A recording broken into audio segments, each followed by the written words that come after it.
Good evening, everyone. The TFO team warmly welcomes you to the tonight's section. We are grateful to have you join us, and we are excited to share our passion for cinema with you.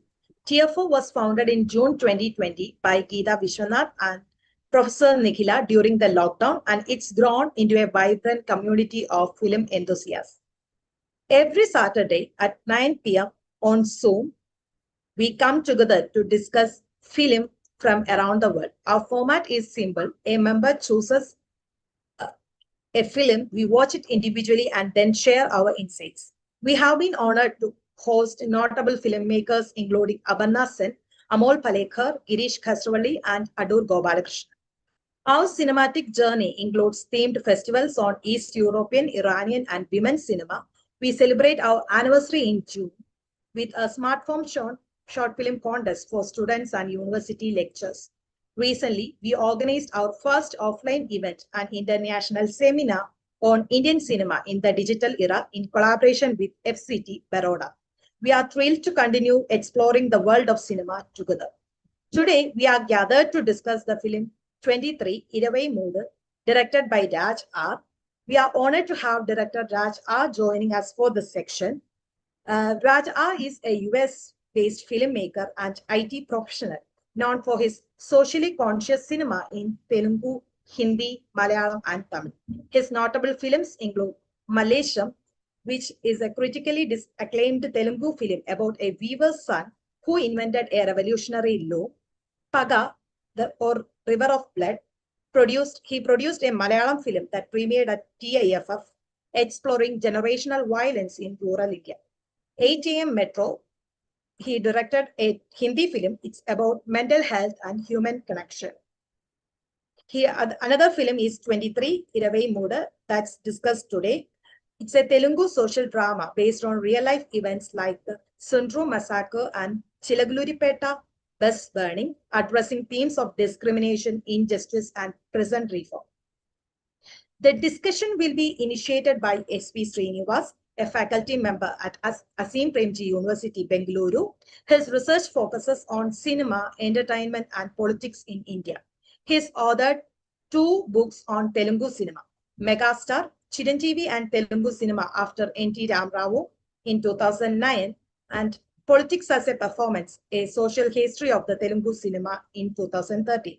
S V Srinivas also translates and writes on popular culture. We look forward to a thought-provoking discussion on 23. So let me hand over the section to Srinivas. Yeah. Thank you, Krishnapriya, and thanks everyone in the Talking Films Online team for having me over, number one, but also having me over for discussing or initiating the discussion on what I consider to be perhaps one of the most important films made in the recent past in Telugu. Okay.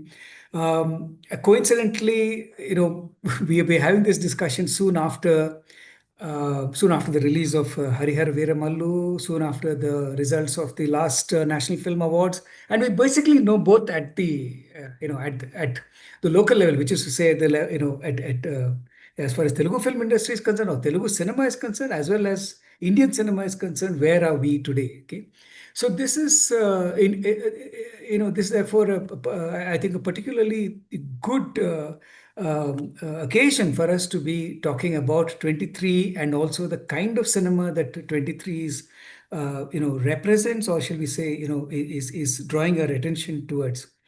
All of you, I'm assuming, have watched the film. I mean, just to very offer you a 3-line sort of overview of the film. This is clearly a film about discrimination.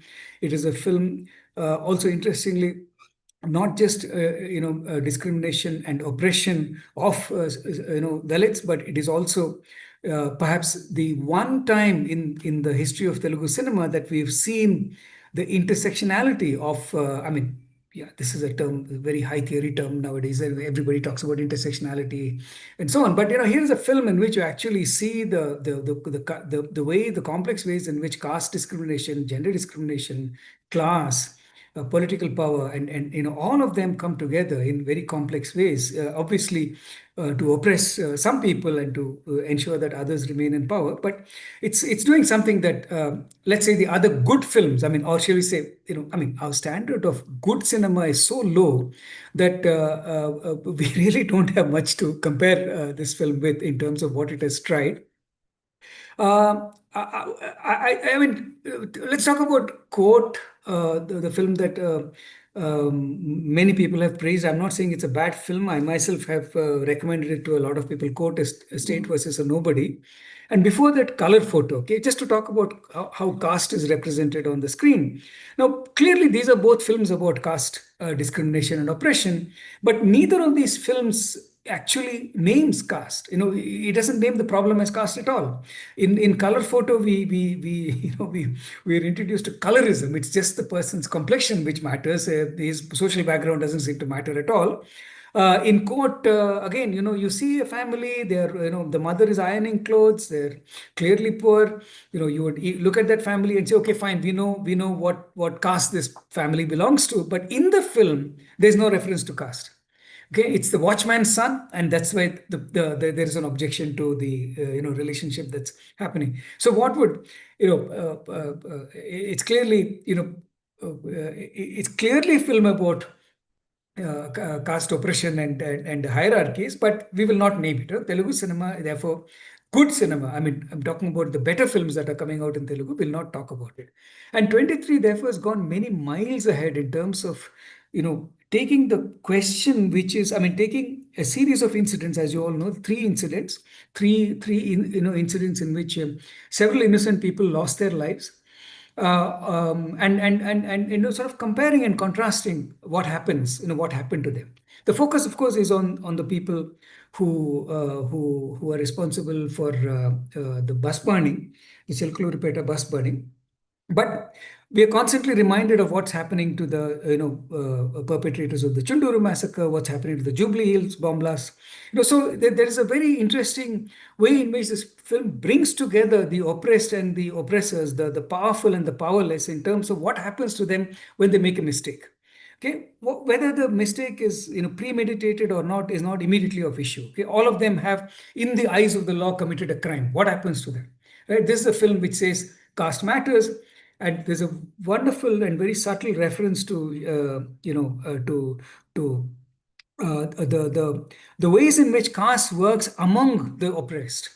Right? There are sequences in the film when you realize that not every Dalit belongs to the same caste.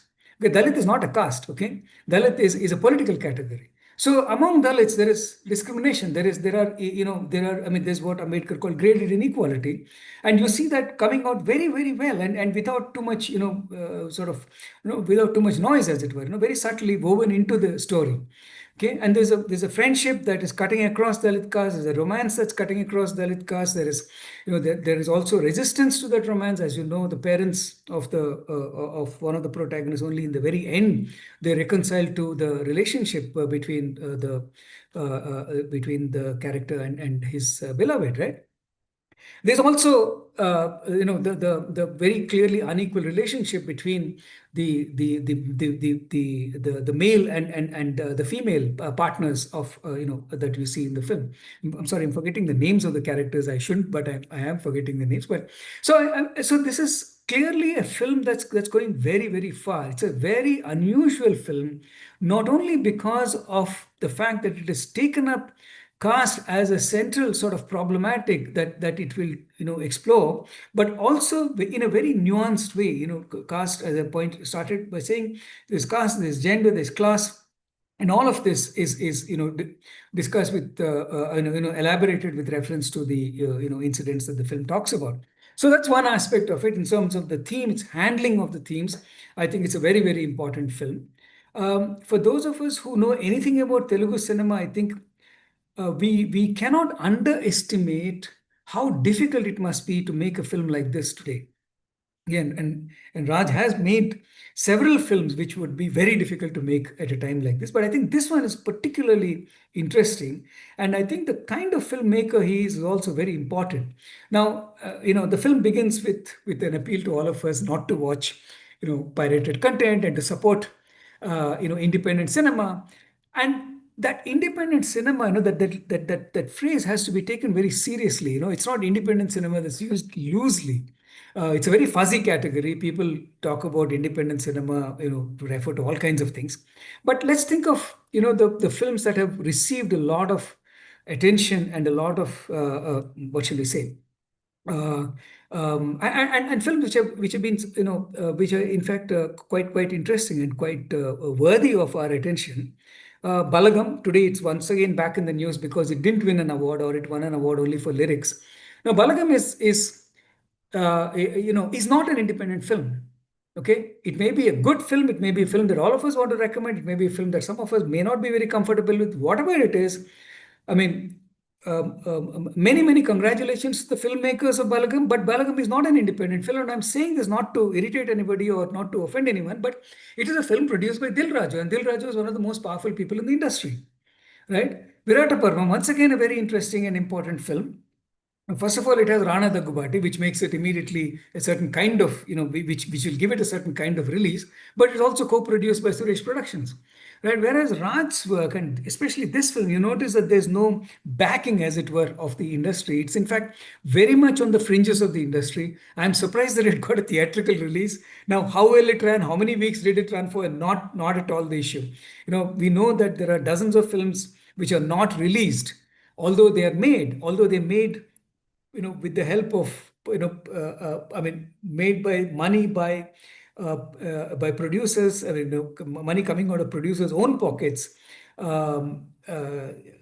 Many such films are not released. Even commercial films are not released because it's very difficult to get theatrical space. So I'm telling you all this story about Telugu cinema just to let you know, I mean, just for those of you who don't know the Telugu cinema scene, to help you appreciate how important, how difficult it is to make a film like this.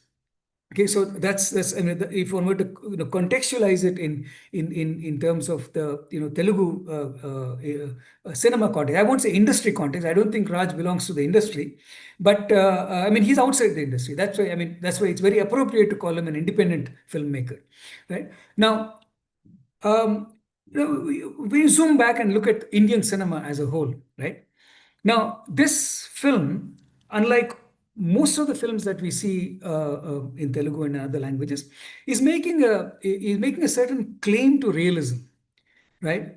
The incidents are real.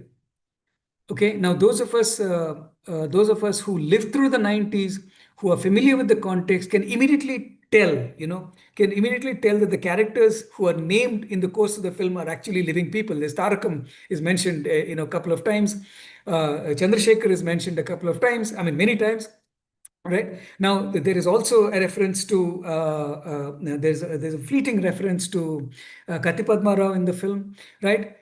So all of these people are real people, right? I mean, we know that they actually exist and they're involved in the struggle to get these people, they get the death penalty commuted.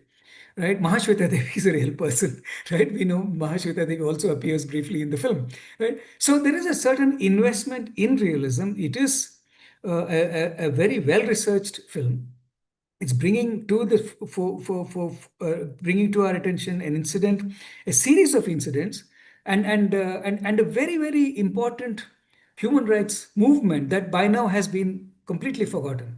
I mean, today we live in times when there is a loud demand by the public, by people like us, to shoot criminals, right? Or just shoot them and encounter them and so on. And the story of the Hyderabad encounter, people were throwing flowers on the police from the overbridge because they had bumped off people who were supposed to have raped and killed that girl, right? So this is the kind of context we live in, and this film deals with a human rights mobilization. It deals with a human rights mobilization that involved a significant participation of the most important activists of the Dalit movement. Okay, and it was I mean, it's not a happy ending. I mean, such a film cannot have a happy ending, but it's in a sense an important victory for the human rights movement, right? And looking back, I mean, if you were to look at it from the point of view of 2025, I mean, we are very far from that moment. There's no way in hell we can think of commuting a death sentence of anybody. In fact, there is like this demand that every criminal be hanged. That's the kind of moment we are living through at right now. Okay, now, however, at the same time, I think the realism that this film is aspiring towards needs to be compared and contrasted with the spate of films that have been released from 2014 onwards, around 2014. I mean, the significance of 2014, but coincidentally, it's also a time when biopics start getting released, biopics of these so-called great leaders. There's also a biopic of the Prime Minister, the biopic of YSR, right? And there are biopics of leaders from across the country almost. Almost every region which has a film industry has produced a biopic of a politician. Okay, but more than that, we also have historicals. Har Har Veeramallu is making a certain kind of historical claim. There are films which claim to be about real genocides.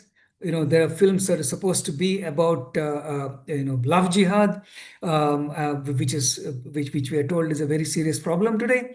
Okay, so just to name a few films, there's Kashmir Files, there's Kerala Story, there is the Sabarmati Report, all of which are making a certain claim to realism. All right, so in a manner of speaking, today we are noticing this curious turn towards films. I mean, in cinema, where a whole range of filmmakers are claiming to speak about reality. This is reality, right? And you can see I mean, even if you haven't seen the films that I've mentioned just now, even if you've just heard about them, you can tell. And if you've seen 23, you'll know how different this is.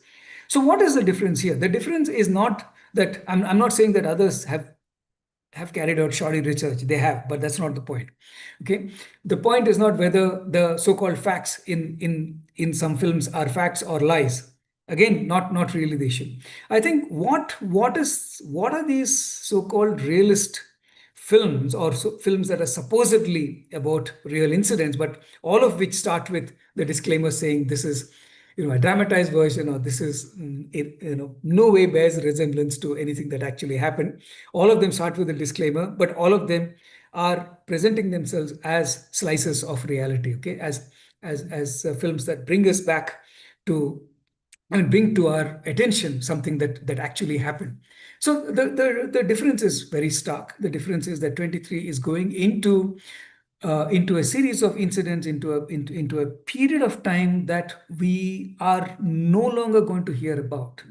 These are not movements. These are not people. These are not individual. I mean, these are also not issues that are in the public eye anymore in any significant way. Okay, definitely not to the extent that the great glory of our past civilization is. Not definitely to the extent of, I mean, not at all comparable in terms of the attention it's receiving about what we are being told is the terrible discrimination and the terrible suffering of the vast majority of India, okay, or people who constitute the vast majority of India in terms of religion. Okay, so this is not a film of that kind. Okay, so that's another point that we need to remember.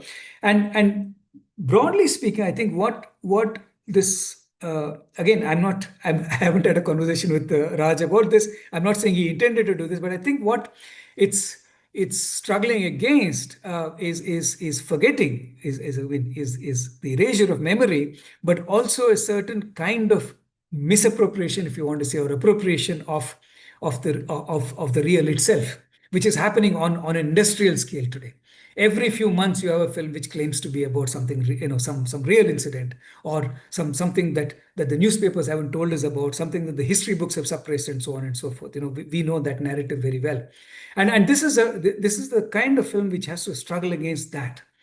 Right. I mean, today you have the urban Naxal as a term of abuse, and as a term that can get you into jail for many years at a time. And here is a film that's actually dealing with a moment, with a time at a time. I mean, dealing with a moment which is clearly a moment where there was an active, Naxalite movement on the ground, and this incident too actually is tangentially related to that, and dealing with lawyers and other activists who today would find themselves in jail, right? So that is the extent to which, that's the audacity of it, and I'm saying audacity in a very positive way. That's the bravery of it, and I think this is about as far as Telugu cinema has gone in terms of being political in many years now, for many decades now, I would say.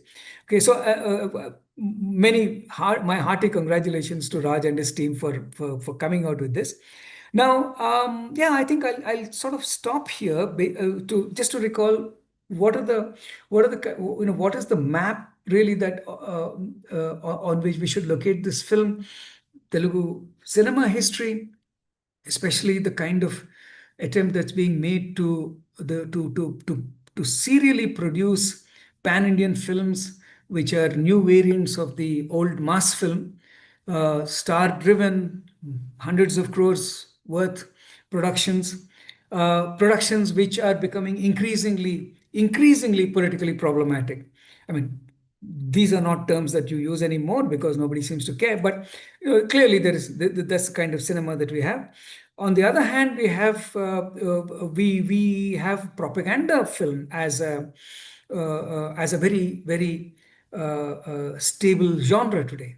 Okay, in the old days, you associated propaganda with either the communists or the DMK, or one or two political parties of that kind. But today, propaganda films are being made by anyone who can fund them. Different political parties are doing it, but also ideological formations are doing it. It's become a kind of it's become a kind of enterprise that is more or less certain now to receive a great deal of positive attention, but also increasingly an enterprise that will earn you some awards along the way. Not to mention box office success, but box office success is again, hit and miss. Some propaganda films have done badly, but that doesn't mean that the genre is going away, or the effort is going, the attempt is going away. As far as good cinema is concerned, I started by saying, and let me repeat myself, the bar for good in Telugu is very low, right? And I think this is like really miles above. Okay, so I think it should not be compared to other films that have been made. I have drawn parallels only to say that this is really not quite unlike films that it might seem to be like. Films that, for example, a film like Barata Parmam, which has talked about the Naxalite movement, other films which have talked about caste, for example. I think this is going well beyond that. I'm not saying this is the only film which has tried it, but I'm saying this is a significant departure from the norm, as well as a significant advancement in terms of how far the team has taken the question, and how centrally it has been addressed in the course of the film. I'll stop here. Yeah. Thank you, Raj, once again for the film. Yeah.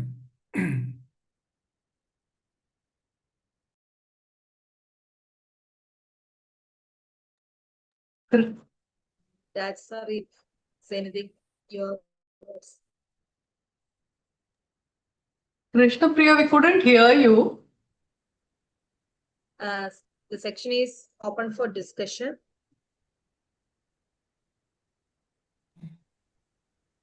Yeah. If I may begin, take off at this point, and also just to give people time to process all that SV said about the film. I thought that, it's, as SV said, it's probably a very important film for our times, not only an important Telugu film, but a very important film about caste, and that it is possible at this point in time itself is something very surprising. I was also thinking about this film in the way in which it is structured, which I think comes from a certain kind of vantage point of the present. So in a sense, I was thinking of why the film though it focuses on the bus burning incident, why it brings in the other two incidents. And this is, so if you look at what happened in the bus burning incident in isolation, probably it will look like it's a huge and unforgivable kind of a crime. But the perspective that juxtaposing it with the other two incidents comes is what kind of tells us that justice is not equally available or delivered. And this, I feel, comes from, as I said, the vantage point of the present. So SV, as you said, it is about a moment in the past which probably is not much spoken about, has today has virtually gone, disappeared from public discourse, whatever way. But it's also a film located in the present and kind of looking back at and trying to make sense of what is it that was so unjust about it. Yes, there was a crime committed and lots of people lost their lives, but it is only in the way in which the film structures this along with others. So this kind of layer or the different levels that the film makes available for comparison, I thought was very, very important. That is one aspect. The second aspect is also, in terms of, as you said, bringing in people who are identifiable in real life, by having snippets of their names and so on. In the beginning of the film, I was trying to read, kind of pause and read the Telugu, I thought there will be an English disclaimer, but when it didn't come, I went back to read the Telugu one more closely. I was wondering why this, emphasis, or why drawing attention to, disavowal of its link to history. I know many other films, of course, do that, but I was just wondering when the narrative so strongly keeps drawing these connections. The disavowal in the beginning, seemed a little unusual, and it's such strong words. I mean, I don't read it very well, but from whatever little I understood, it seemed like something so strong. I was trying to understand that. So its claim or its disclaimer to not be in any way, not be read in any way as historical, to be read more as a kind of fiction. It was something that set me thinking. I'm not sure. I know why Raj has done that. He is here, or if Srinivas has a kind of an explanation of this, I don't know. But I thought this was somewhat of something that just caught my eye while watching the film. But thanks very much, Raj, for agreeing, to be here and being part of this discussion on this very important film. And SV, always a pleasure listening to you. So these are my two comments, and it's now over to Krishna Priya. Thank you, ma'am. Can I come in, Krishna Priya? No, Raj Raj wanted sir to praised speak. you. Oh, okay, sorry. Nicola ma'am, thanks for this opportunity. SV sir, I wish I could listen more to what you talk about any subject actually. I mean, it's it's not that you praise the film, but there is an amount of empathy and the compassion with which you have expressed other things. Um, that was the intent behind the film, and probably that's one reason that you're connected with it. The disclaimer part of it was forced by the censor guys. So there were so many cuts in it. I mean the so when I went in, I thought like, oh, this film there won't be any censor issues. But still, I had some fear. But when I went in, but the first part is the gentleman was very respectful. So it's not that they any of them were I mean, in the tone or the eye contact or anything. And he was smart enough to first tell that, see, here we are not trying to edit your film. We are trying to follow the guidelines. Then the first thing what he said was, there are like this 17 or 20 cuts in the film, plus you'll be given the A certificate. And then that's the first part. I'm like, sir, like then he said like, I said like, why? And then the first thing they said is, oh, in the Chundur thing, you have shown a lot of violence. I said like, sir, compared to what? See, when SV sir said any film that currently you compare it with other films, like, okay, acting is bad, for example, or directing is bad, or story writing is bad, research is compared to what is the point? Then I said, like, compared to which film you're saying the violence is so much that you'll give me a certificate. Then he said, uh, I said, like, there is a massacre. It's on Wikipedia. I did not, it's not fiction. How it would have happened, I have no clue. But I did not want to sensationalize it. So I intentionally, the whole point was something happened, but I don't want to make it provocative.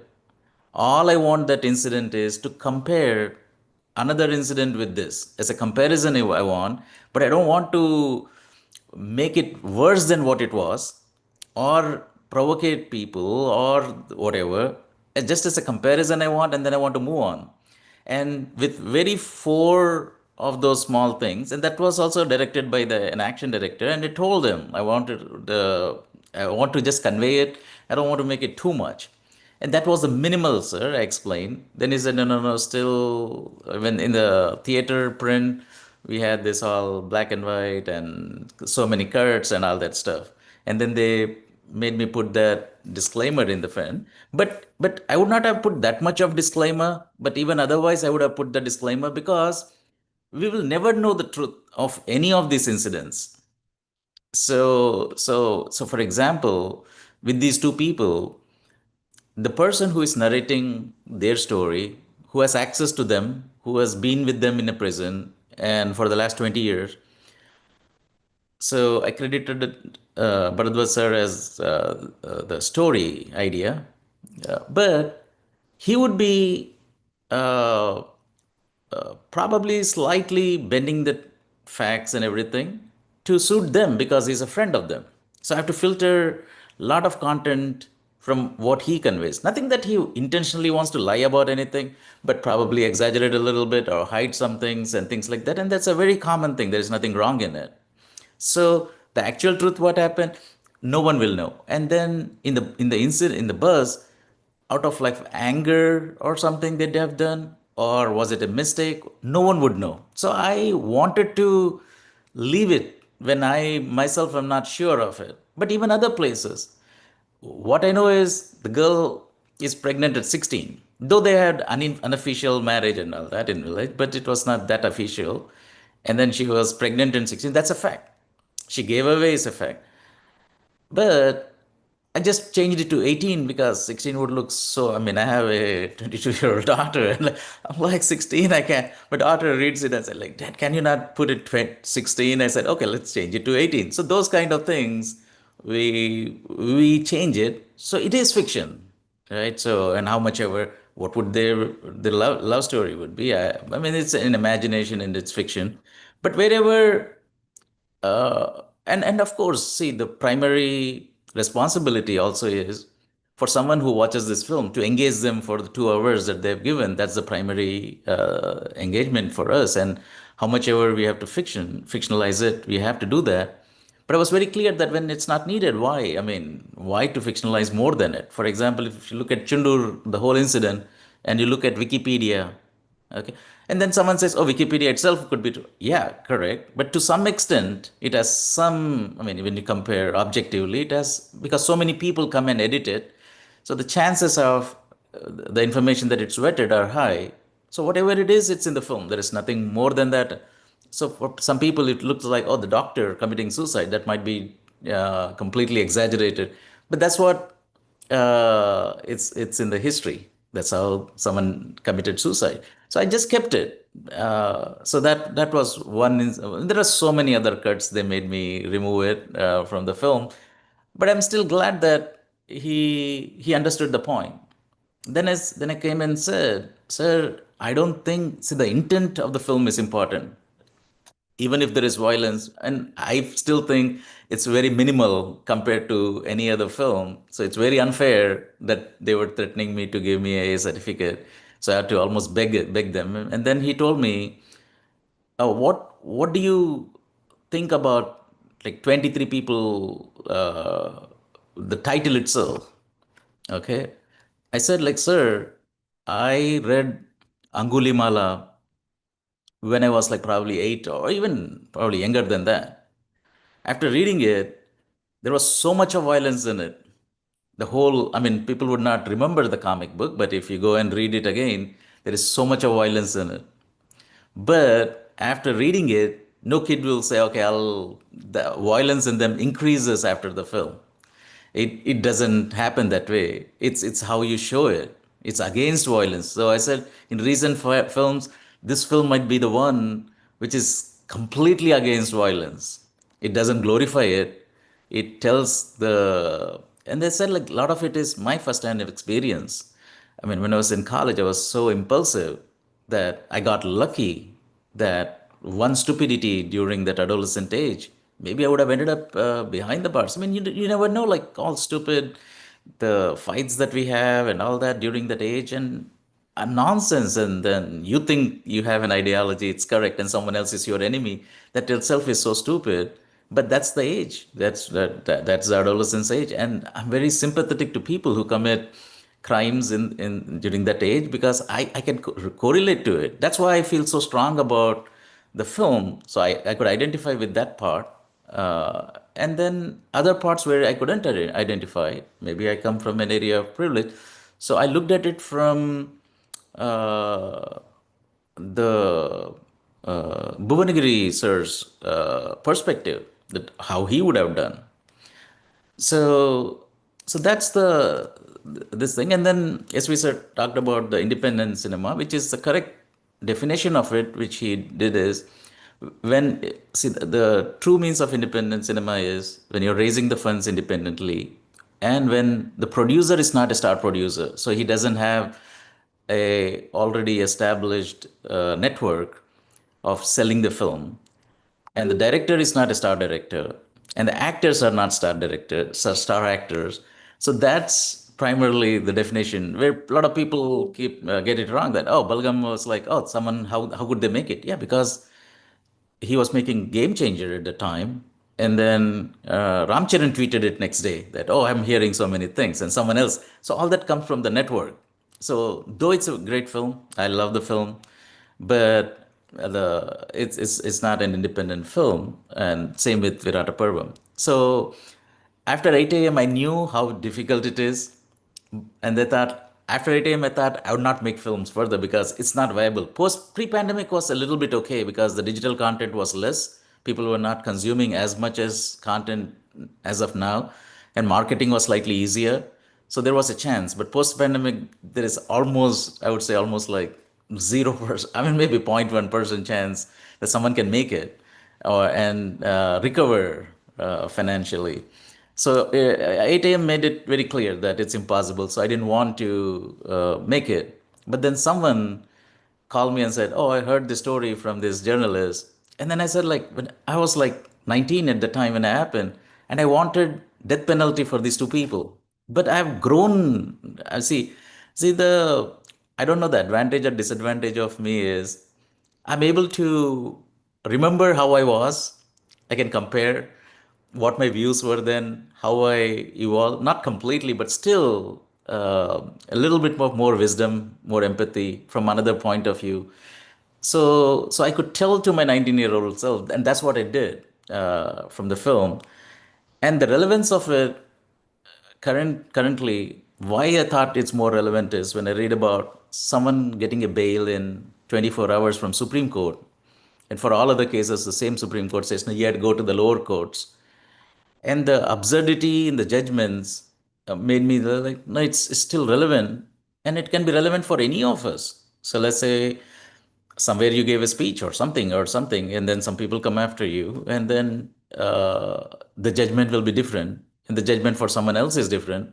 I said that itself is a reason enough to address the issue of how the judicial system is not accessible for everyone, and even if it is, how different the judgments could be and how it's being influenced. I thought that motivated me to say, yeah, it's difficult to make another one now. I think I'll just have to make it. So that was one reason. And then there were a lot of probably prejudices that I held.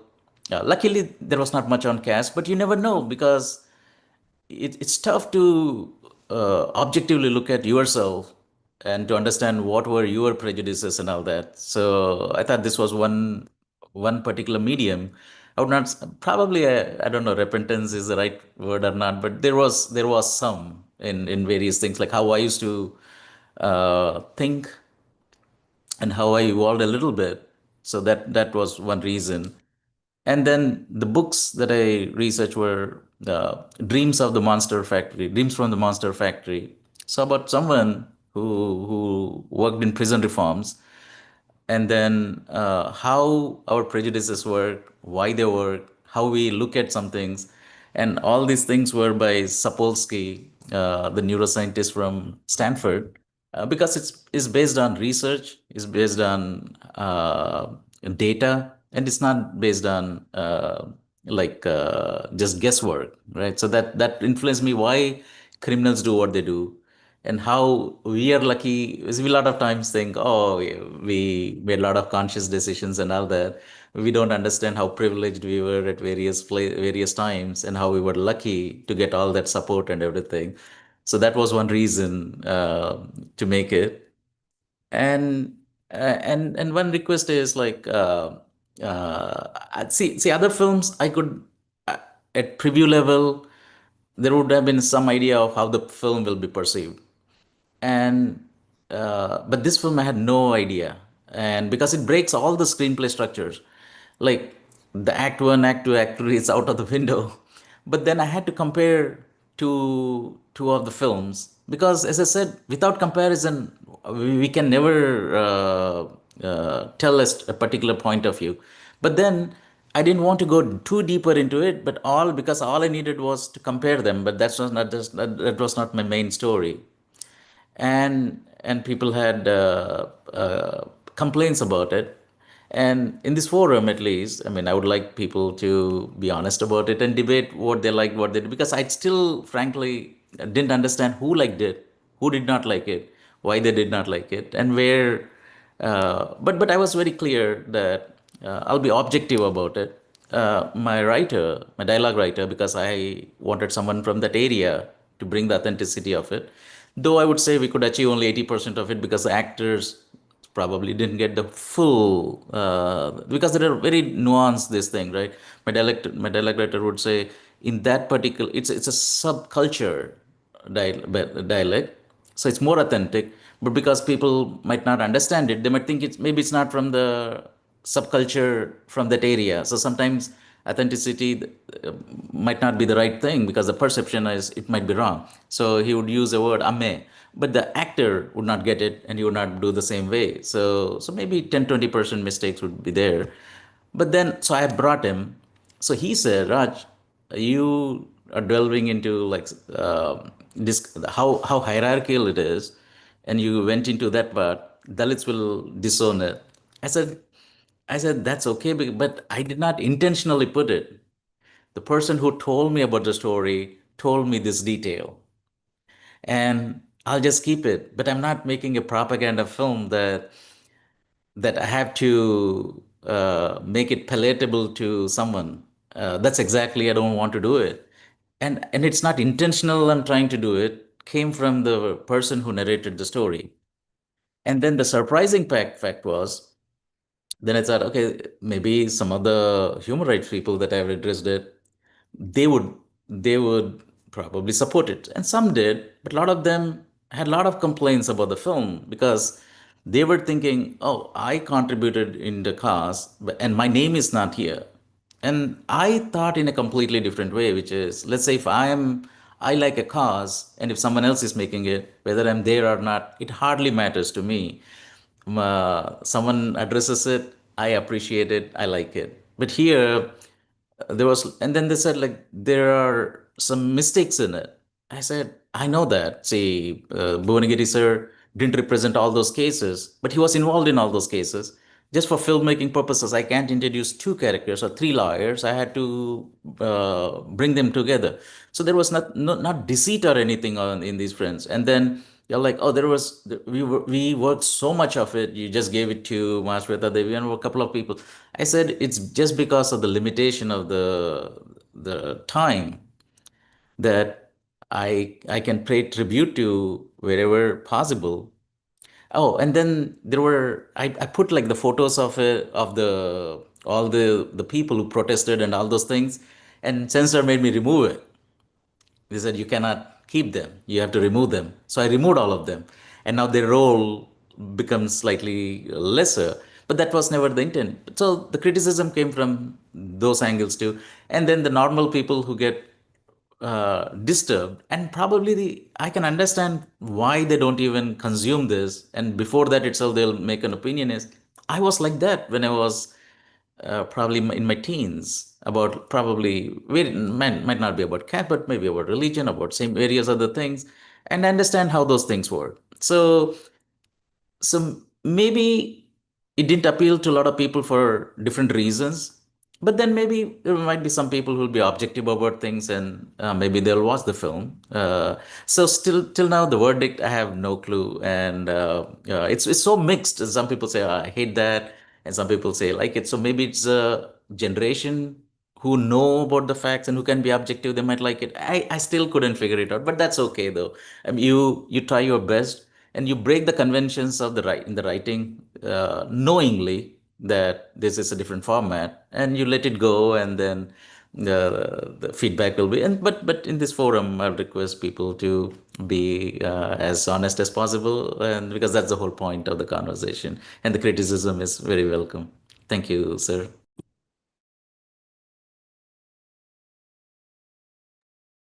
Yeah. Thank you, Krishna Priya. Yeah, thank you so much, SV, for your introductory comments and for, locating this particular film within the larger history of not just Telugu cinema, but other language cinema as well.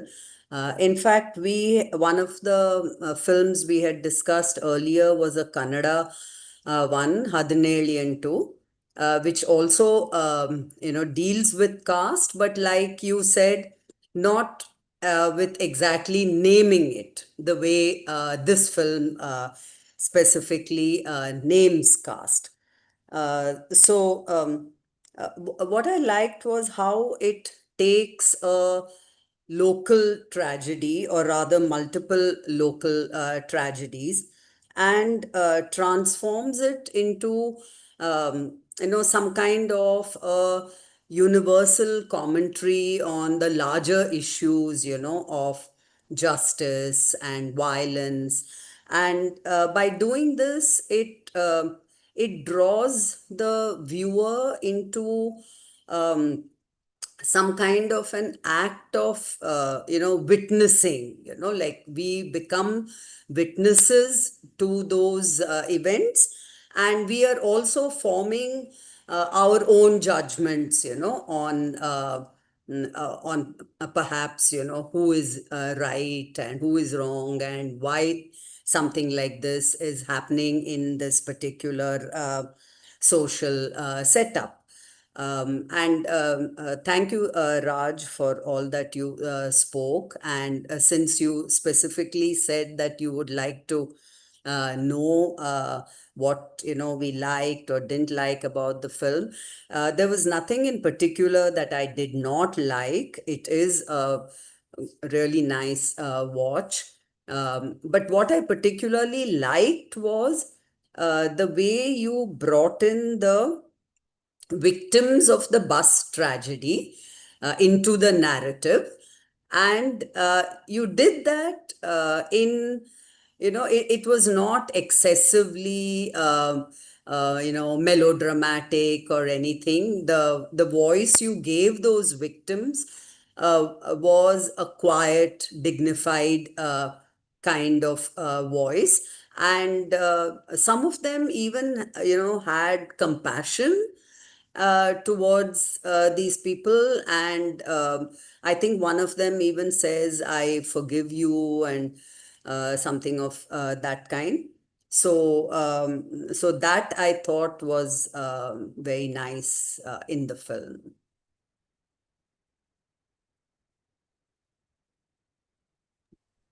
Eh,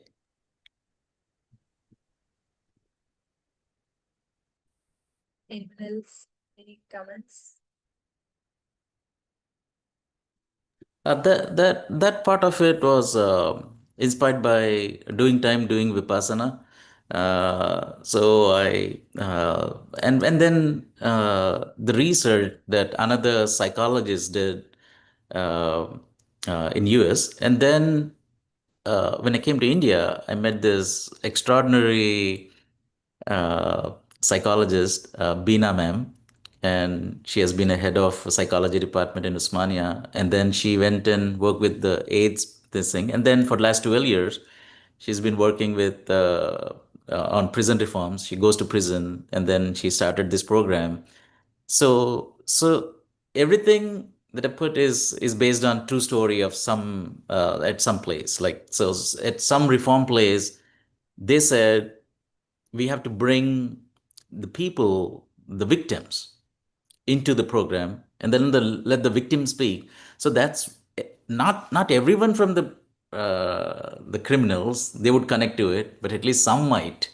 So what all they have done, I just copied that and then tried to put it, including the forgiveness, because for them it's even more important. And in this film, the guy says, "I thought I killed only 23 people, and after meeting her, I realize now that her anger and everything, now she will transform it and transfer it to the next generation of it.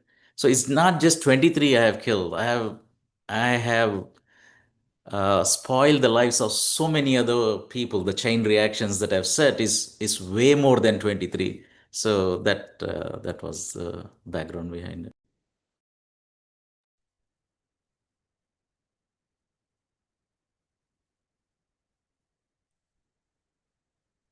Yeah. Can I ask a question? Is it audible? Yes, you are audible. Yeah, thank you. Sorry, I missed the initial discussion because of the connectivity issues, actually. But given the film's emotionally resonant and socially conscious tone, which this film has taken, how did you approach character development? To reflect systemic issues without reducing the individuals to mere, representations of social problems. And especially, I want to ask Mr. Raj that I was curious about the title 23. Is such a precise and loaded number. Does it, function narratively as a time frame, or it is symbolically, as a metaphor for something deeper in the film. How does, I was just thinking, how does it tie into the emotional pacing or the political meaning of the story? It was an intense movie actually to watch also. So I just want your, take on that. I mean the characters wise, ma'am, it's more or less whatever the incidents happen. I mostly stuck to that, except the behind the scenes, what would have happened. That's fiction, and everything else. Obviously, there is a little bit of cinematic liberties to make it like a film, a feature film, and not a documentary. But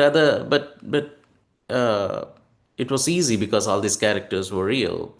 And in one of the interviews, someone said, "Oh, you dwelt with the Jubilee Hills, this thing too, and some of the family. Don't you fear them? What do you think they will think about it?" I said, like, if I were the family, okay, I Mhm. would I would think that maybe they were wrong. But I would understand why they would have done, their background, their compulsions, and probably I would forgive them, even though, let's say, if my father did it, my uncle did it, or someone else, the next generation is still there. If I were them, I would accept it. I would accept the truth, but at the same time, maybe I will forgive them because they come from a background. There is a history to it. Why they had to do it? Maybe for power or the all these things, whatever it is. And that's a like maybe that's the reason that I don't fear, because maybe they would not think from that perspective. They might think they might accept it and forgive themselves, their parents or relatives or whoever they are. So the characters development and all was like, let's be true to them, and everything else was uh, how much. I mean, these guys say they are very sorry and all that stuff, everything, right? Writing the letters to them, the victims, and one of the victims not accepting it. All those are exaggerated versions of the true incidents. And these two people, the main protagonist, he did his BA in psychology in prison. He did his MA in psychology in prison. So I didn't put that, okay, they did all these things, but why the books part of it, why they were studying it, why they were bettering themselves. So most of it are true incidents. So it became easier. And the title is as simple as, if someone has done it, and it doesn't matter whether it was a mistake, intentional or unintentional, it would weigh on them every minute, every hour, in the dreams. How much ever they suppress it, there was like the guilt of killing 23 people. That should weigh on them. And but now, what is the way out for them?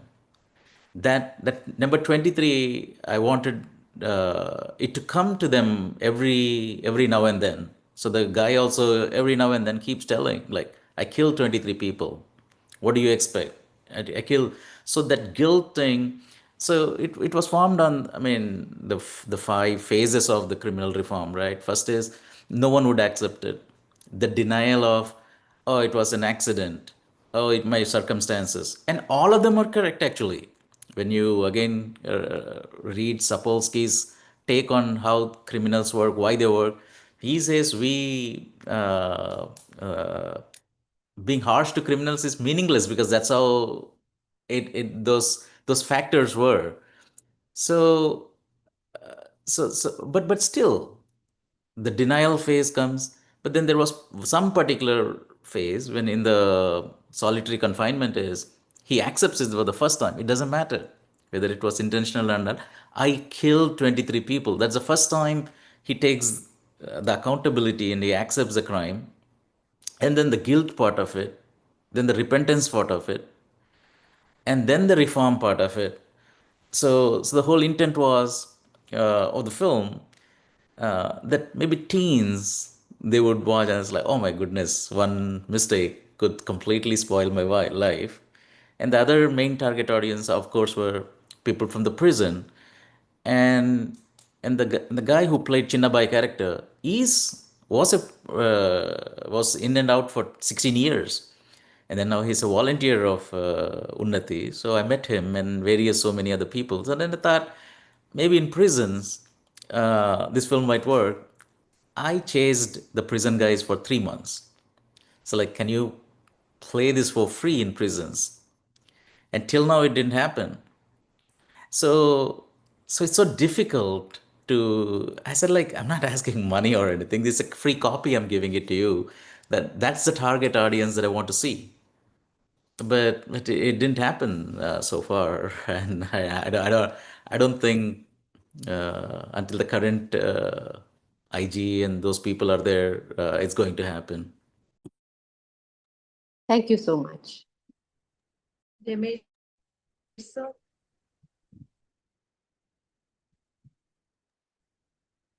Krishnapriya, you're not audible at all.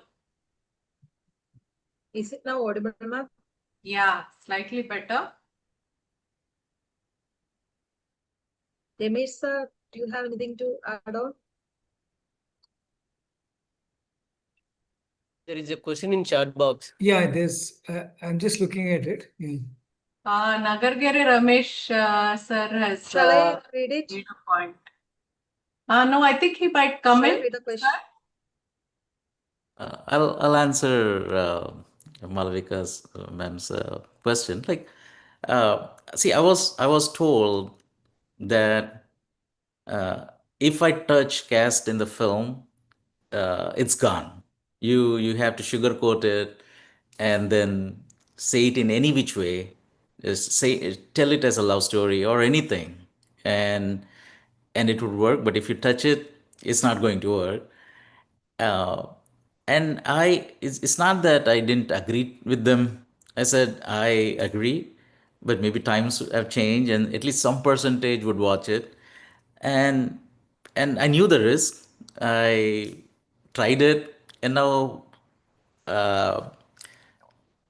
the people who advised probably are right. But still, I would have, even though this is true, I would have still went ahead and made the film, because sometimes, even if it's a fact, some topics make people uncomfortable, and maybe audience wise and theaters wise, it would not make sense. But I would still say some people at least should try it, even if it fails. Or else, I mean, just because the results might not be bright, then no one would make it. So I maybe there were various things I could have made. I don't know. I mean, because as I said, I'm not getting like very definitive, because they're very contradictory, the criticism also. I'm not able to weigh like where I went wrong and how I could have done it differently and all that, because some people will say, oh, the love story part is so lengthy, it's not related to it, you should have cut it. But I'm like, unless you show them how you show the separation, I'm not trying to defend myself, but I'm just trying to understand where I could have done it differently to make a slightly I would say, at least in terms of the OTT is taking, no, even now it's on the sharing thing on Prime, where if people watch it would, and not many people are watching it. So, so economics wise, they were all right. And of course, like any other film, the film might have so many flaws, and there would have been so many interesting ways, maybe, because Article 15, they did it. They dealt with a tough question and monetarily. But then again, see, they had a star also in it. They had studios to it. They had a lot of other budgets too. So we cannot compare apple to apple there. But again, coming back to the question, I think still I would have made it even if I knew the result. I was hoping it will be better. But now if I go back in time and I know that I knew the risk, but I didn't know that it will be this bad. But still, I think I would have made it. And people should keep experimenting, because that's the whole point of the experimenting. These kind of films is you never know what works, what doesn't work. and filmmakers should at least try it and voice their opinions, and some might work, some might not work. You don't have control on that, but I sincerely think, irrespective of this film's failure, and people should try various other things, not just this thing, right? So many other perspectives and all, or else it will becomes. And compared to, I mean, the first, when someone talked about the Iranian film, imagine the censorship and those the struggles that they went, and with so many meager resources, they made impact on so many impactful films. The whole world noticed it. So I would say many other filmmakers should come, and maybe there are flaws in it that they can tell it in a better story, better way.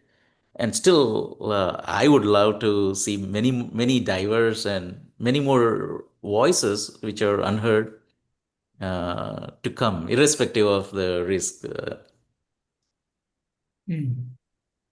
I mean, the Malavika ji's question also deals with CBA, I mean, That censorship. censorship and so on. But that's, we know what's happening. I mean, there's nothing more to be said. You know, what was possible 15 years ago, 10 years ago is not possible today.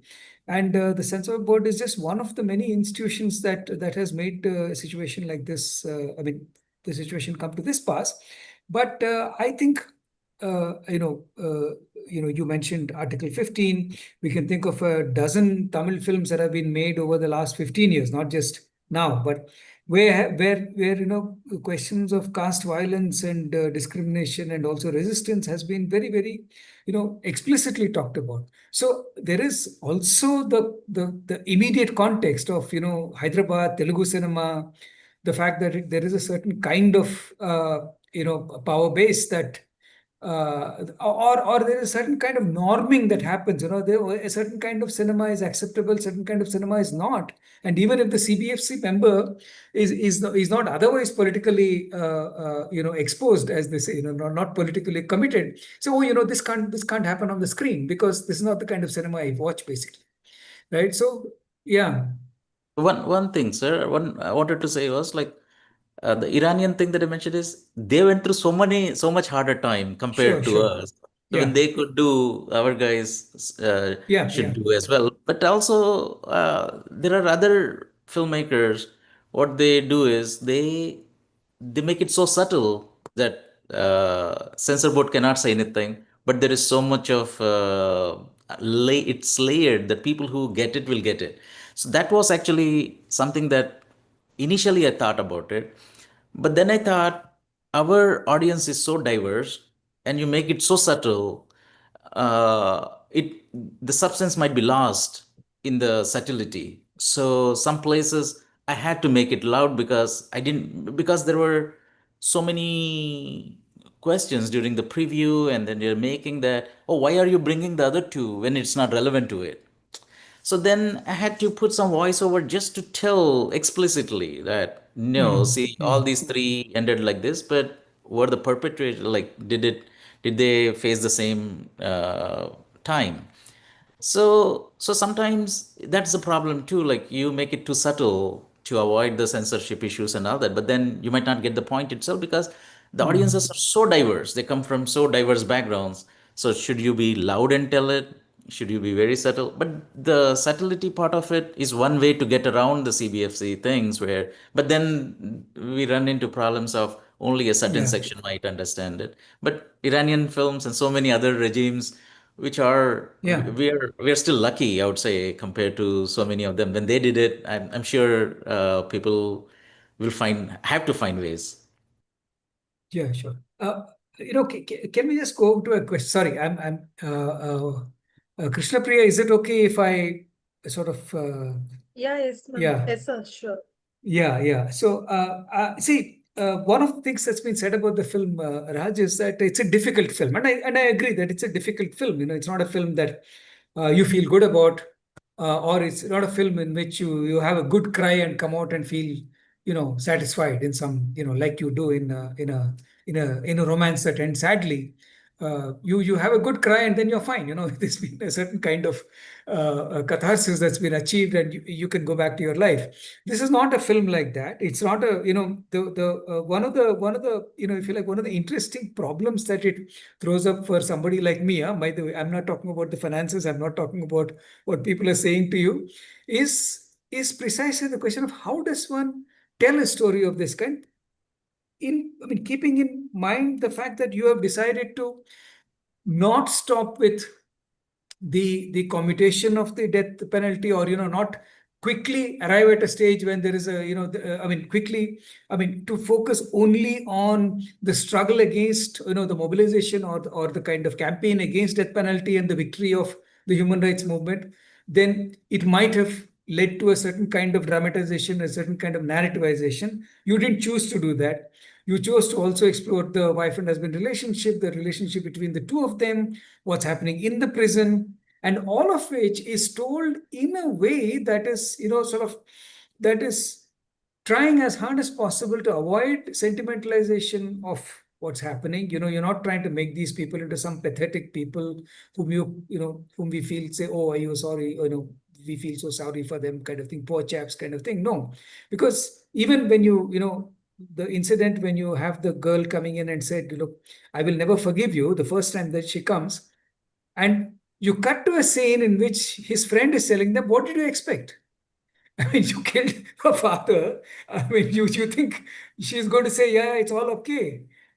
Right. So you have those moments which almost sort of caution the viewer against taking a very sentimental kind of approach to this, saying, oh, poor chaps, they made a mistake, let them be, kind of thing. You don't allow that comfort, right? In that sense, you're making it, I don't know whether you intended it or not. It is you're constantly sort of making it difficult for the viewer, who doesn't quite know what yes, these guys are criminals. They're making a certain kind of, even the juxtaposition is interesting, because the movement itself, while it was at the back of everybody's mind that other crimes are being, pardoned, but not this, the movement was making a case against death penalty. Right. And it was a successful one. Amazingly, it was successful, right? They managed to actually get the presidential pardon, and it was committed. Right. And we know also that there were presidents under whom nobody hanged.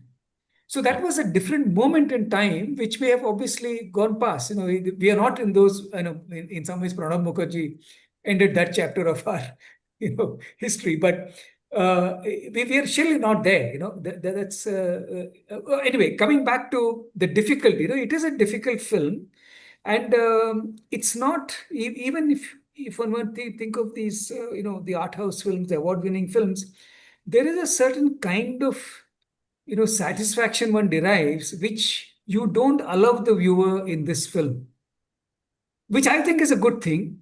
But it's obviously not something that people will pay money to go through, right? It's not like I don't want to be in that situation. I want a feel-good film. I want a Balagam where at the end of all of it, the family comes together.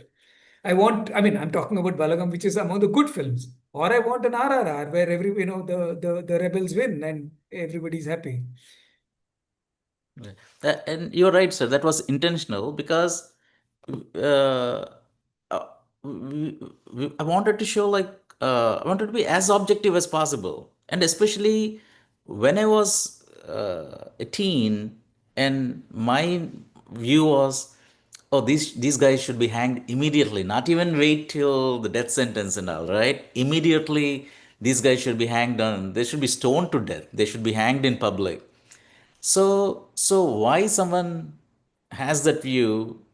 I'm like, it's my first hand experience, right? So I wanted that, and then I definitely didn't want them an easy this thing like, oh, I'm sorry we did it, right?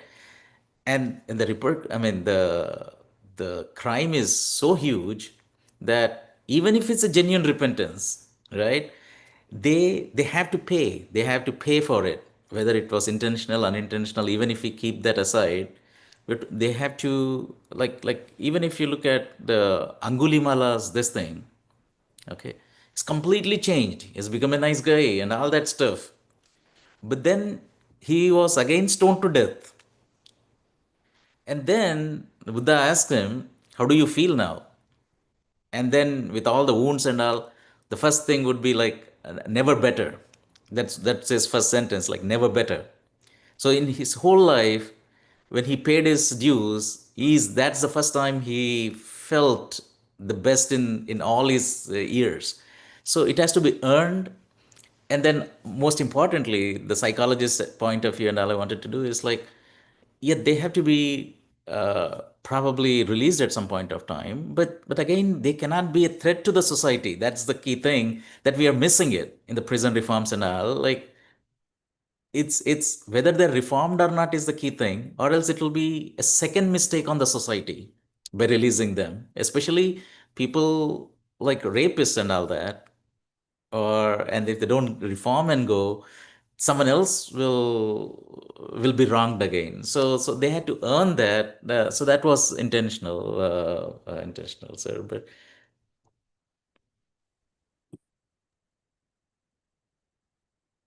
Anyone Can I come in? else? Yes, sir. Yeah, thank you. I would like to respond to the issue that was flagged by S V Srinivas. That was about realism, quote unquote, the propaganda films that have come. Uh, and then trying to see this film in the context of that.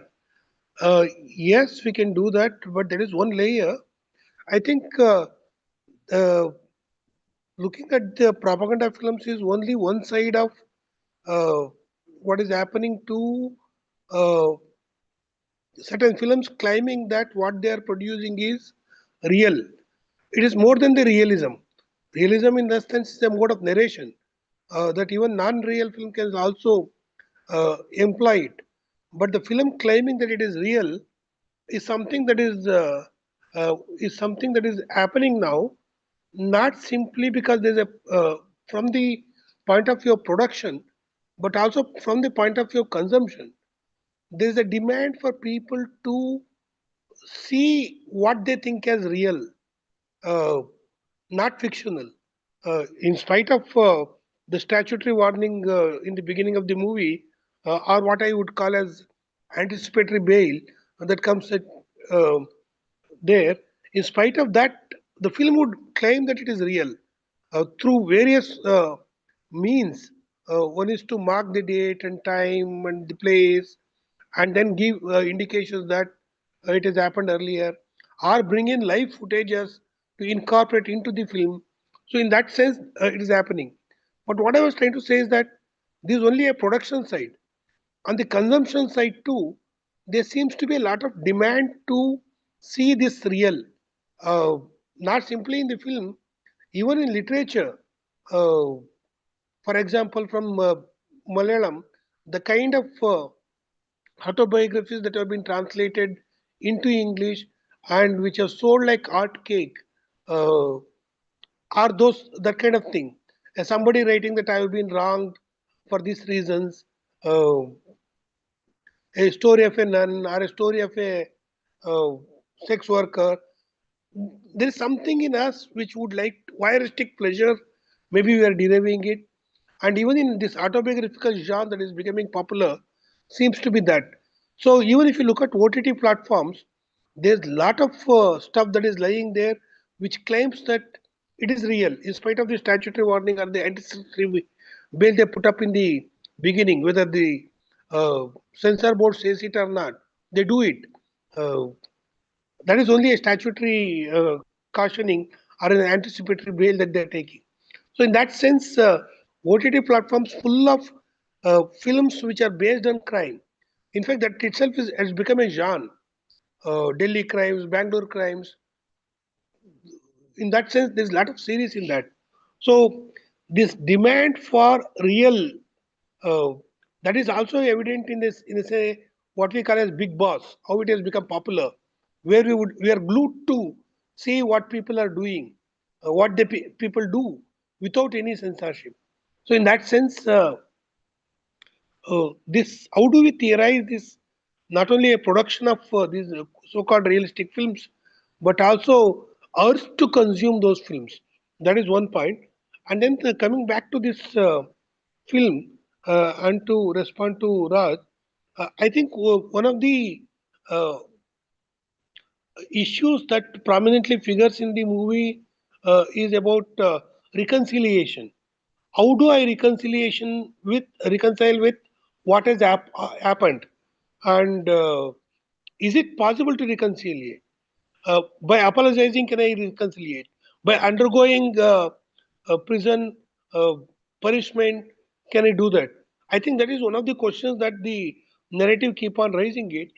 Are the victim can the victims or their immediate kith and kin, whether they can reconcile with it?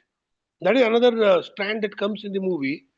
First, they don't want to reconcile, but at the end, when they come to know that he is being hanged, one girl comes and says, "I've reconciled with it. I would like to forgive you. My father would have done the same thing," kind of thing. So, at individual level, there is a reconciliation that happens within the narrative. But about the reconciliation at the level of society, at the level of communities, I don't see that is happening. I think in the context of issues related to caste, the reconciliation should happen at the level of society and the community. And I don't know whether that will happen, and whether it is possible to happen, whether uh, is it possible within the narrative to happen, even if it's a kind of, as SV was saying, a kind of happy ending for the caste society. So I don't know. These are the issues I thought I should flag it. And one more thing, a small thing was that there are two people who are going to prison, but the narrative focuses only on one person, his family background, his other characters who deal with him, and things like that. The Das, the camera doesn't follow him much, and there's not much backstory to him, and there is nobody who could talk about him either outside the prison or even much inside the prison. So somehow Das seem to be have been neglected. And another issue about the film is that somehow it becomes a kind of more than reconciliation, because of this overdose of psychology. It becomes a kind of reforming the prison. Otherwise, I thought it has the potential to uh, uh, have philosophical moorings to the level of Dostoevsky, where somebody commits a crime and what happens to them, that kind of thing. Uh, I think slightly the psychology could have been reduced, and philosophy could have taken more prominence there. These are some stray thoughts of mine. Thank you for the opportunity to raise some of these issues. Thank you very Oh, much. thanks a lot, sir. And then uh, the 2 points, they have been consistently raised. It was during the previews as well and later as well. And I think both of them are the 2 points Tarkeshwar raised. I mean, they're valid and and and and make sense. It's just that Das character in real life also, it was very clear that I don't want to get out of the prison. Okay, I committed a crime. I want to pay for my sins, and I don't want it. Okay, and the other guy is like, because he has a wife and all that, and he wants to come out. And he is the guy who did his BA in psychology, MA in psychology in the real life as well. So, and the character became, because the actor is, all actors are pretty much amateur actors, first time and all that. But this guy comes from a theater background, and he did such a fine job.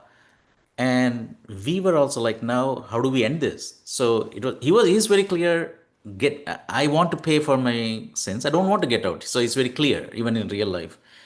Here, during Mulakat also, there is a special Mulakat. The families come, so he doesn't have a family. How do we handle it? We conveniently removed it, but then so much of this thing came.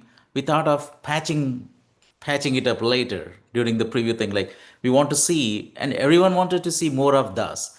See, what I do is after I complete the shoot, I don't think of it as like I'm the major decision maker. I'll let people, the crew, the cast, and then during the preview also to see like what are the concerns and what can we do about it. Not everything can be fixed, but whatever can be fixed, let's say through a small patch shoot or dub or edit or cutting some things, right? What can we still fix to how can we still salvage it so majority of the people might like it, or at least wherever the criticism is valid, how do we handle this? So this consistently came the Das character, and then I thought, okay, let's patch it a little bit, and then there were some ideas and all that stuff, and in the initial writing also, when his wife comes, so initially both of them meet him, and then he says, you have been kind to me, and then he goes away, and then these two people continue. See, one thing was clear, that it was through the Sagar's journey will show everything. So, and then the two people, his girlfriend, wife, and then him, that's the lens we will show it. So the point of view was clear, but still, because this character came out well, and then people were asking, is in the writing phase, it was more of it was there, and then it got removed, and there is a time constraint too. Like currently at 2 hours 10 minutes and all that, these kind of films will feel very slow for the audience because the camera is not moving much. So the 2 hours, 10 minutes film will feel psychologically like 2 hours, 30 minutes. So the time is an issue, and then I couldn't fix that. But I mean, a lot of people have commented on this aspect of it. We would have wanted a closure on this. So here we indirectly say that he's scheduled after him, but we are not delving too much into him in the end.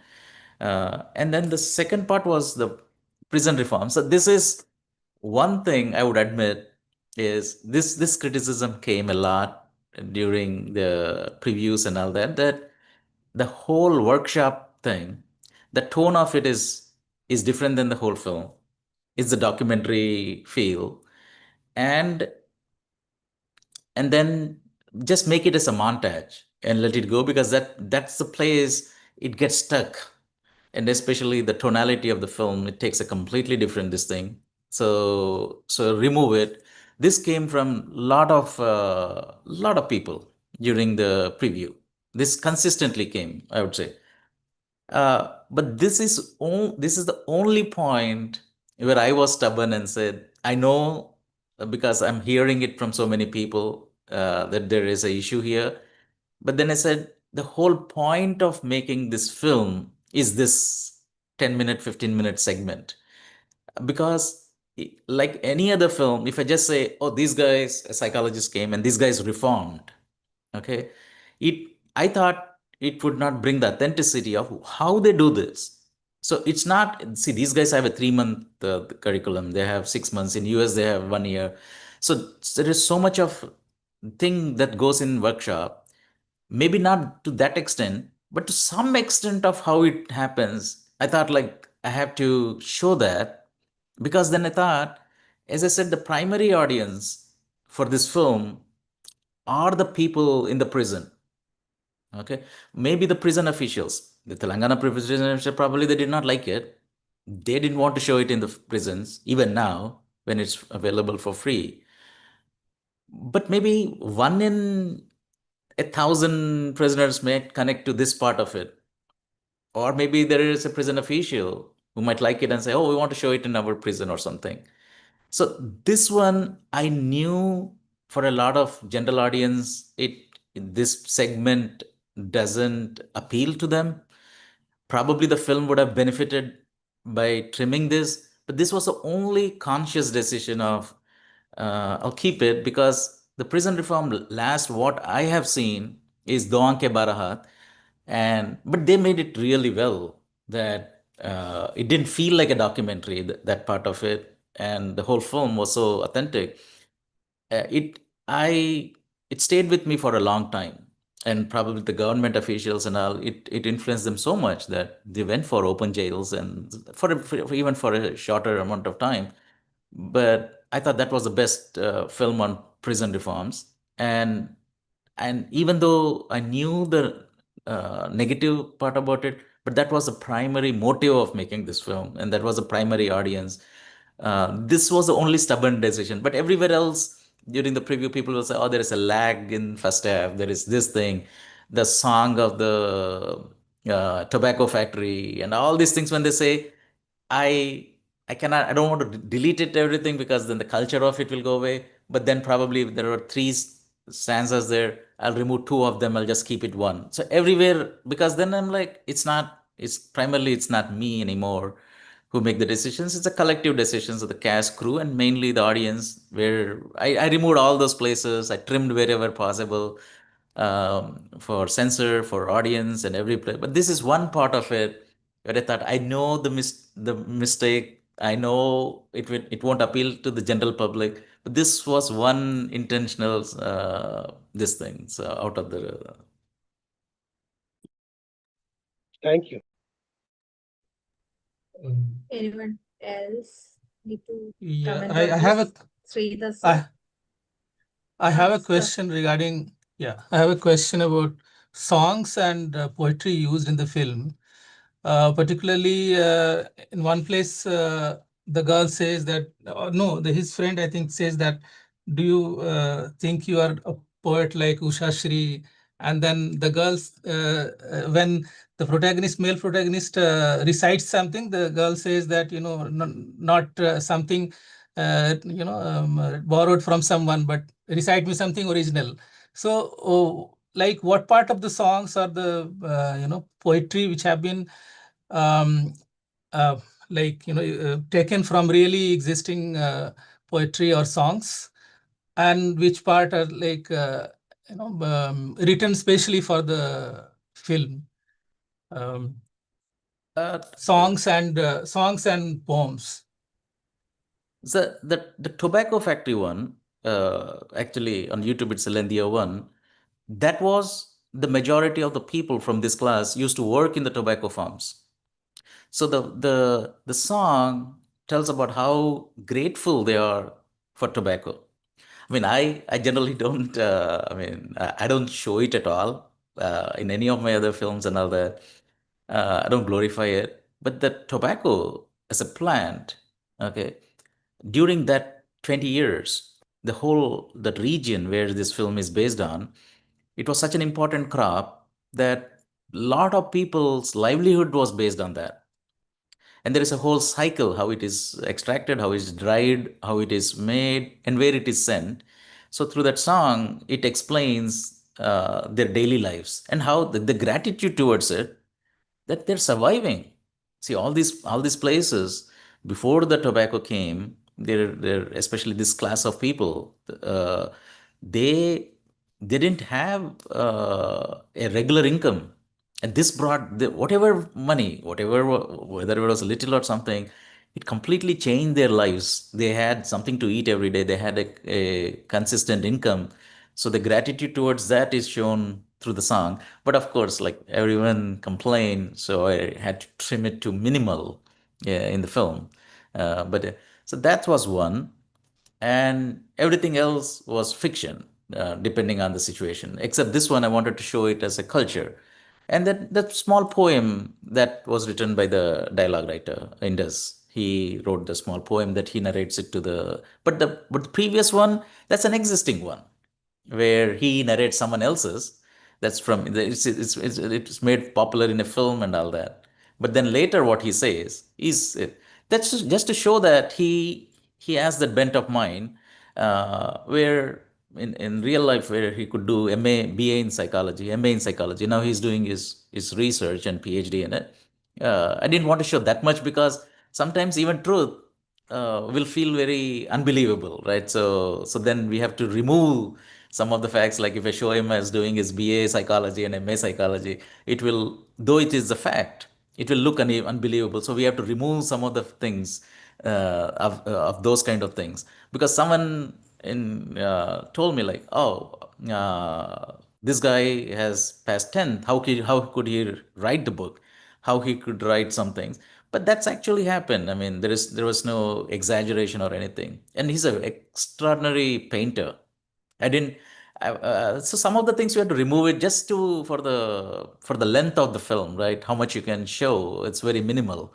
So he's an extraordinary painter. The book, it took him that many years.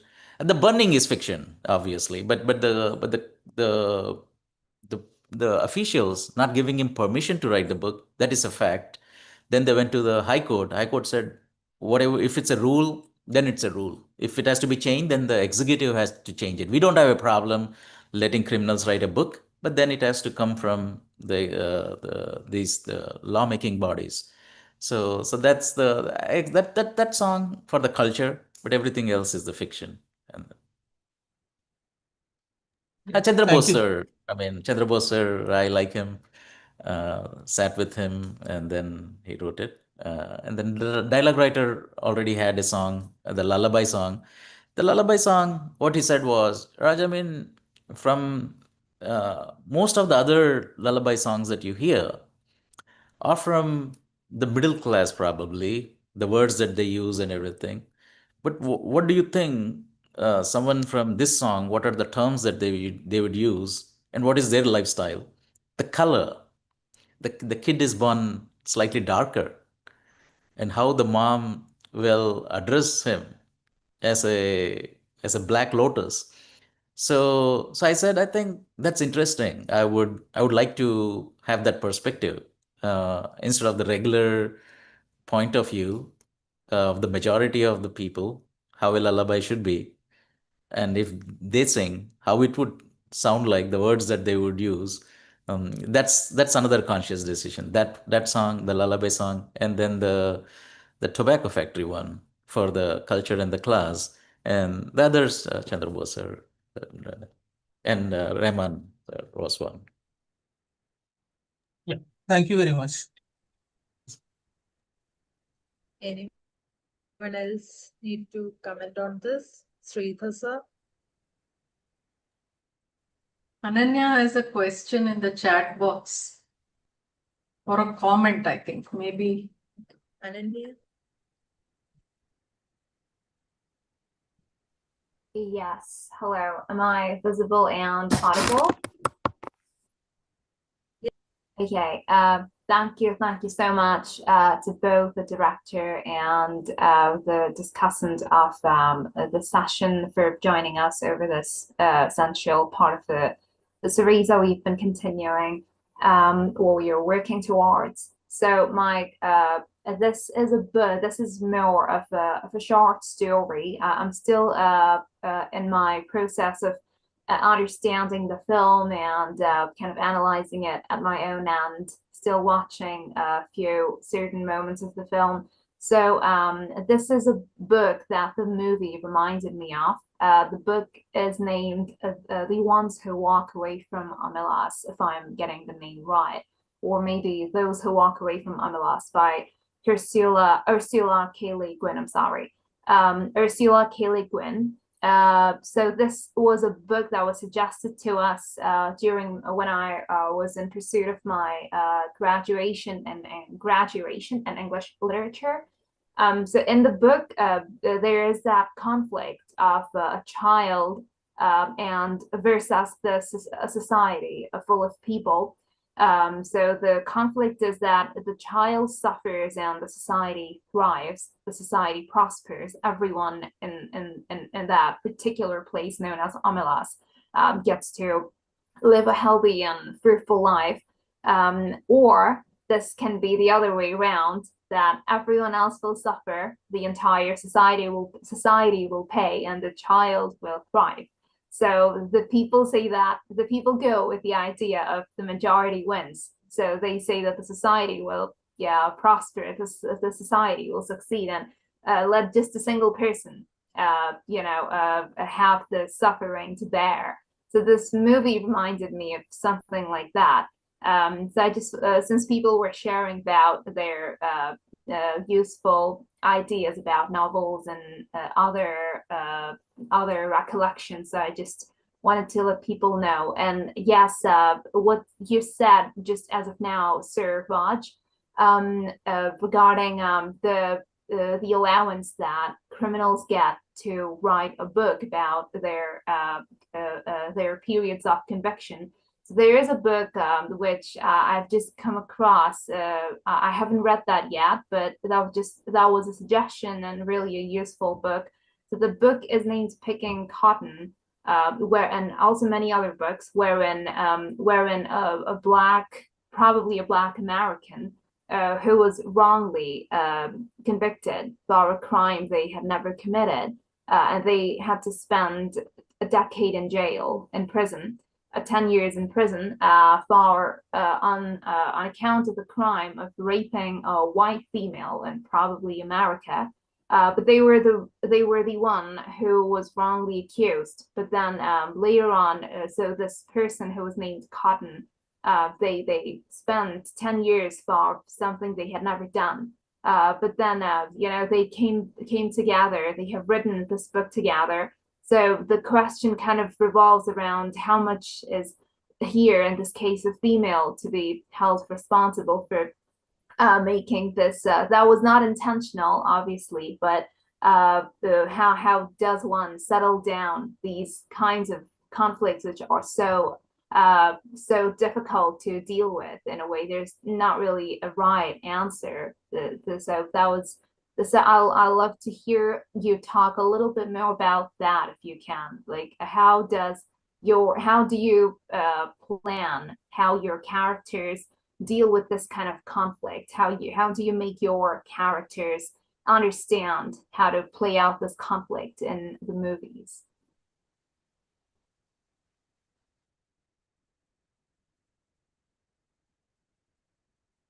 You need to unmute your mic.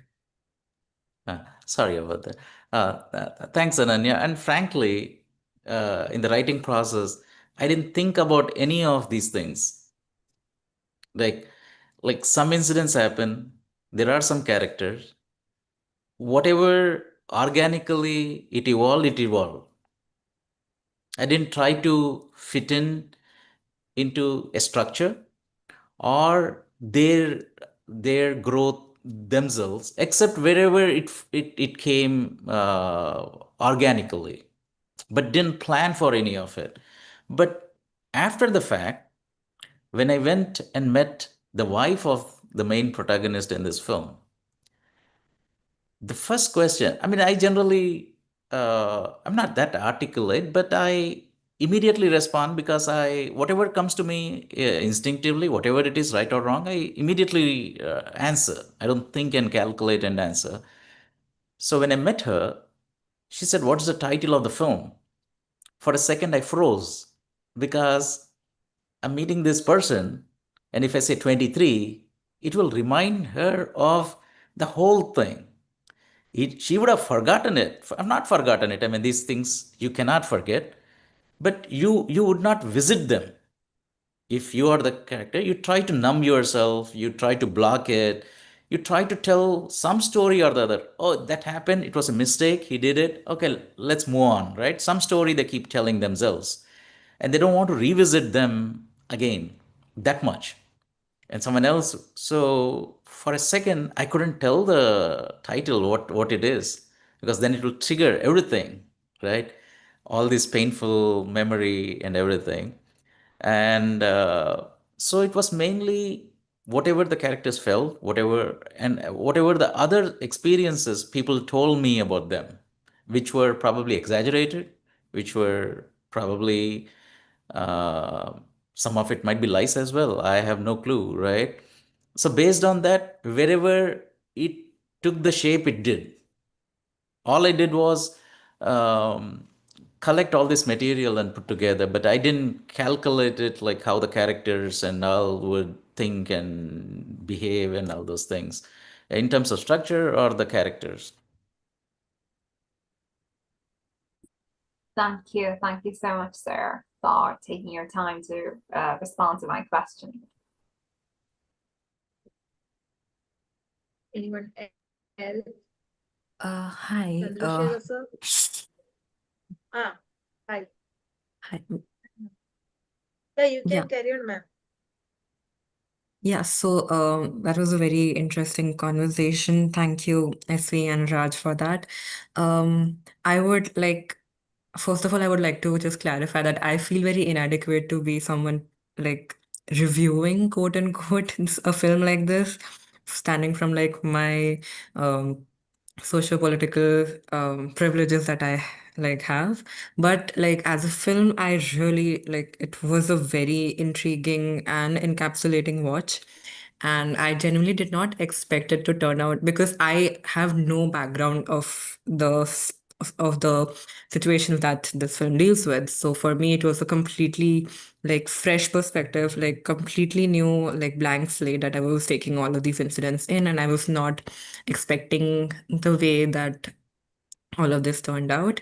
And I felt like the title 23 is like we have had a lot of conversation about it already tonight, and I would also like to add that in today's political scenario where statistics and science, quote unquote, is used in a way to sort of reframe the sort of nationalistic memory and the role that numbers and statistics and hard facts play. And even in the movie we see what are the characters that actually are affected by the number, and then we see the ones who actually do not give a damn about the consequences of their actions. With like they don't care whether the person who's getting the bail within 24 hours has literally like a higher number of victims, um, or like, and the person is the person who is actually affected. Even in your interaction just now, you said that the person affected by the number is directly related to the incident and not like and facing the consequences in real life, and not sitting in the ivory towers thinking about whether or not somebody involved in this deserves, according to them, the right like means of like the order of law. And so I really thought that the title was very significant for this film. And also I would just like to say that as a female viewer, I really appreciate the way that you handle female characters, not just in this film, but also like I'm a huge fan of 8 a.m. Metro. Like that's a very like heartfelt movie according to me. And I really enjoyed the fact that, women are not just like a plot moving devices, but they have like their own, uh, they have enough of a background to be a character of their own, and they play important roles, not just as the periphery of the men around them. And also the fact that the act of writing in jail has been used. So it's so ironic that the a lot of like prison writing that has come to form the canon has sort of emerged from the West, which has aided the subaltern movement in South Asia, whereas the actual prison writings that are well known in the South Asian canon are still from the Savarna. And even within Savarna, the like the mainstream canonical historical figures that get the approval of getting their prison struggles in the light of publication. So I genuinely thought that the act of writing and the act of burning a book was like one of the most prominent scenes, and it was handled in a very well manner. So yeah, I really enjoyed this movie, and thank you so much for bringing this to like a platform like Amazon Prime, which I know like a lot of problems are associated with OTT platforms currently, and I'm sure you would have faced a lot of issues, and still you got this like movie out there for a larger audience, and I really appreciate that. Thank you so much. Oh, thank you so much. And it's a small world. I mean, I read the comment the other day, and then I could interact with you now. So Oh, you actually remember that. that's so coincidental, right? Like somewhere you read a comment, and then you again talk to them. That's so nice of. Thank you. Thank you. Anyone else? Sridhar sir? Chandrasekhar sir?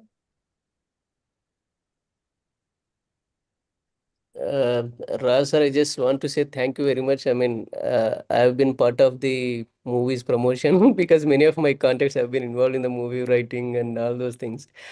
But I didn't watch till today because of, I knew the content of the movie, but because of this discussion, I watched. And thank you so much for making this movie. And this will be inspiration to see many, bold movies in particularly Telugu film industry. Thank you very much. I mean, I'll be in touch with you, sir. Whatever I have, I will ask you later. Oh, thanks, sir. Thanks for promoting it. I hope no one else have any comment on the section. So let me wind up the section. Thank you, Raj R, for joining us to discuss your film 23. Your body of works, including 23, showcases your commitment to socially conscious storytelling. We appreciate your time and insights. Thank you also to S V Srinivas for initiating the discussion and sharing your expertise on Telugu cinema and its intersections with politics and society. Your contributions have enriched our understanding of the film. Thank you also to everyone who joined us for the discussion. Your participation and engagement have made this section truly special. Thank you, everyone. Thank you so much, Thank you. everyone. Thank you so Thank much. you. Thank Thank you. you. Thanks. Yeah. Thank you. Thank you. Thank Thank you. you Thank all. you, Thank you, Raj. Raj, for your time. Yeah. Thanks, Thank you very everyone. much. Yeah. Thank Thanks, you. sir. Thank you, sir. Thank you. Thanks, Talking Films Online. Thank you very Thank much, you. the team. Yeah. Okay. Thank you. Thank you. Thank you Right. so much, sir. Okay. Okay. All right. Bye. Bye. Good Yeah, night. Good night. Yeah.